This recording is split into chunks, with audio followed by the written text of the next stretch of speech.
Our next game is going to be Wario Land 4. It was nominated by Kanedzo on Twitter. That's Kanedzo. Thank you for nominating this game.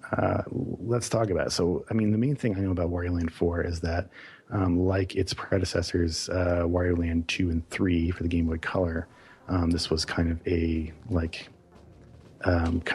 adventure puzzle platformer kind of hybrid.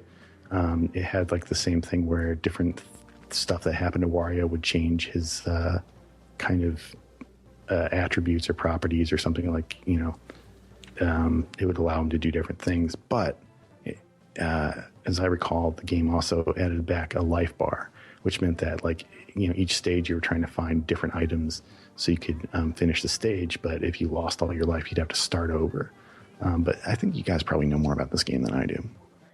I am very familiar with it. I have not finished it, but I do like it a lot. And to be honest, I do like it more than Wario Land 2 and 3, which aren't bad games. I just kind of like the more somewhat traditional way 4 is. And I have beaten it at least twice over, and I'll have to agree, not only is it a very fine sort of action-adventure game, but it was also a very early Game Boy Advance game. I want to say it was in the first year of releases, and it was definitely one of the best showcases of what the GBA could do for its time. It is probably one of the best GBA games ever made. It is a lot brighter than Castlevania Circle of the Moon, but I guess that's not hard to do. Let me see. The premise, basically, of every level had you trying to find this floating key bird. And once you found it, and then you'd hit this switch to open the level back up, but then you're given a timer, and then you have to run back to the exit before it expires, and it's all really pressury, and there's this really cool music playing as you're going back. That music always scared me. It's meant to. It's very pressuring. Everything's all crumbling around as you have to get back to the portal. It gets to be a very intense game, actually. In later levels. Speaking of levels, though, it also has a very free-form approach where there are 4 hubs that you can go to, each with 4 levels within them, and you can pick whatever order you wanted. Although, I think it was recommended usually that you start with the green one first, but I'm not totally sure. It's pretty free-form. The green one's the one that starts with the beach puzzle, right? Yes. It seems like the natural starting point, but, you could get to it last if you wanted.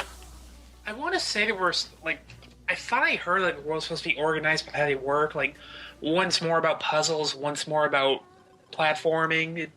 I could be wrong, but I could have sworn I heard that somewhere. Oh, well, that would make sense. This sounds like an R&D 1 type thing to do. They made, of course, they made the Wario Land series. Yes. So, they're kind of like a... Yeah, there's a really good, I think, episode of Retronauts about Wario Land as a series. That it kind of explains a little bit about their R&D 1's kind of development philosophy as we can, divine it from their work. But I mean, how much this game still has I'm right about that, right? It still has the weird status effect gameplay where your enemies will do something to Wario and then they'll change him at least temporarily into something that can. I mean that's a huge part of Wario Land 3. But it's definitely still in. I'm observing a video where he gets stung in the face by a bee, and then his head becomes all puffy, and then he floats upward and reaches places he can't before as a result. It's pretty logical. It's still present. I think it's a little bit toned down compared to Wario Land 2 and 3 because the game has, I think, a bit more of an action focus overall, but that element's still definitely there, and how they have so many sprites for Wario that depict him undergoing all this torture. My favorite one of those is just one where it just gets set on fire. She can run through certain blocks. Oh yeah, that's fit too. It crumbles into ash, but that doesn't. And then reconstitute somehow. Yeah. I always kind of appreciate how the Wario games are so experimental compared to your mainline Mario titles. Yeah. It seemed like Wario was kind of their dumping ground for weird ideas. It was. I mean, I'll say this about the Wario Land series as a whole, and I think this is probably a good representation of it. But it's a great to play a game, and it's still rare to play a game where you have to hurt your character in new ways to figure out how to solve puzzles. Like you're like, I can't get from. There's something in this room I can't get to it. I just better get hurt by this enemy. This is a new enemy. I wonder what happens if I get hurt by it.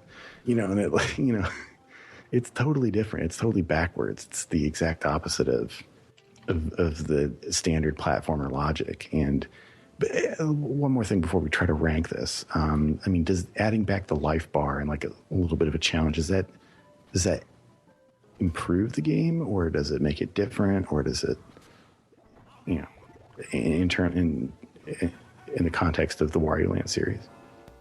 I wouldn't say it's necessarily a better or worse thing to do, but I think it adds a little bit more of a sense of urgency, sense of danger, and it requires you to be more aware of what you need in every level. Because as I remember, like, not only do you need to find the key, but you also need to find a jewel that'll open the boss door. If you miss that jewel, you gotta go through the level again, but then you have to manage that with your life bar, and it can get pretty challenging in later levels, but, unless you, keep missing a jewel, 10 times over, I don't think it ever gets boring either. It's just, the game's very colorful and well animated, and you can also see some of the makings in its design that it would eventually go into the very, very famed WarioWare series that began in 2003.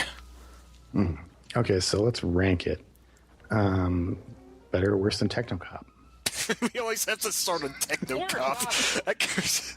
Really? Everyone is going to know what Technocop is just because of us. We'll find something worse as long as eventually. it's in the middle. Sooner or later, it's probably, I think right now, because the ones we added, Uniracers is actually in the middle. Uniracers are Marvel Land. So is it better than those? I'm going to say yes. I don't think you're going to find much argument there. Better than Donkey Kong Country 3.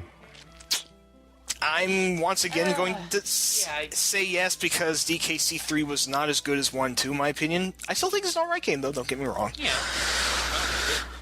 I think I wish I could remember when we ranked that one. It was like all I see in the episode field is question marks. So I think we tried to record something and then lost the recording. So I can't remember what our rationale was. Audio, if I remember right.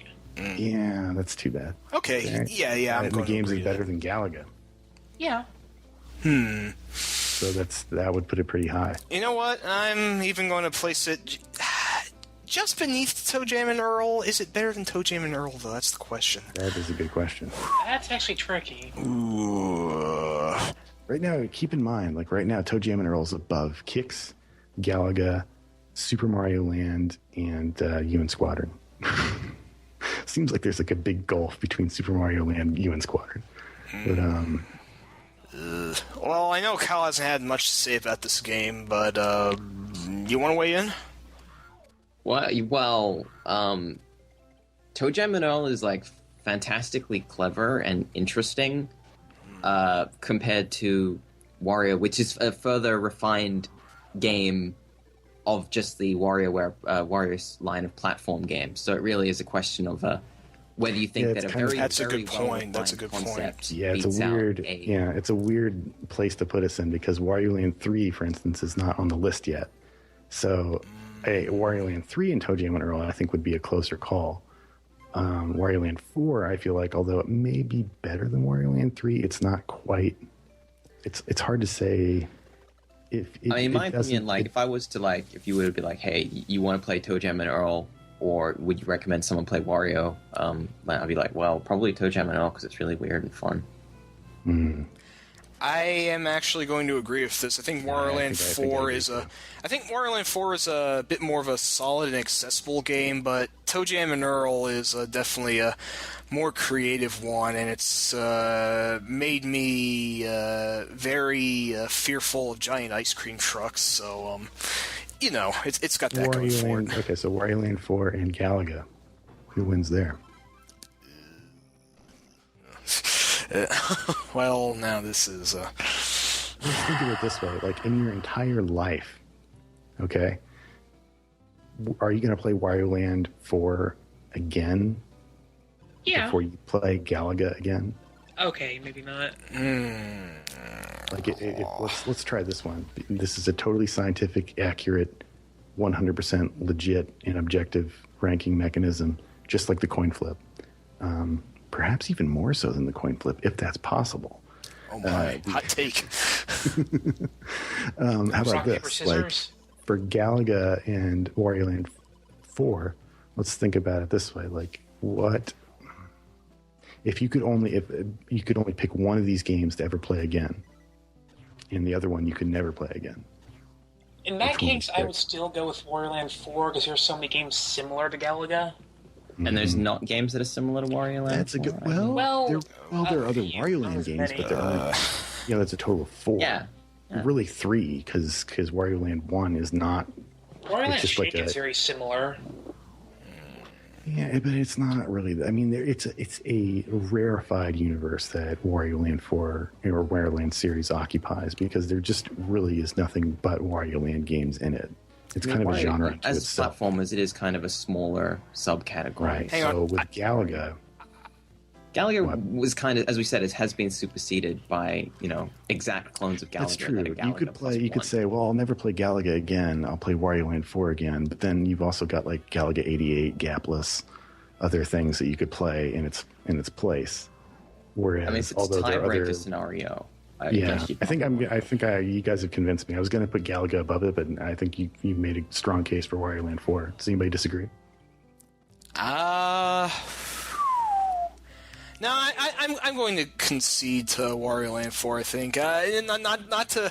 I hate to use this argument because it really makes me look like a punk, but there are some cases where a game being old it can work against it.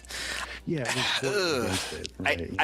I hate to say that about Galaga. It's still very playable. It still holds up a lot better, I'd say, than many of its contemporaries, Yeah, in this but case, there's not a lot thing to that it also. hurts Galaga is that it is really just a very good version of a huge genre of kind of Me Too games, like a huge genre of Space Invaders clones.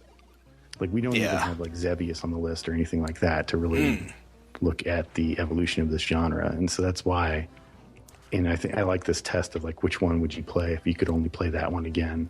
Yeah. And choosing it would disqualify the other one forever. So. Let's jam it in the list then, I guess. All right. Yeah. So right now, Every... of the games we've ranked so far, Wario Land 4, second best game. very Right good after place. Toe Jam and Earl. Right above Galaga and Kix in Super Mario Land.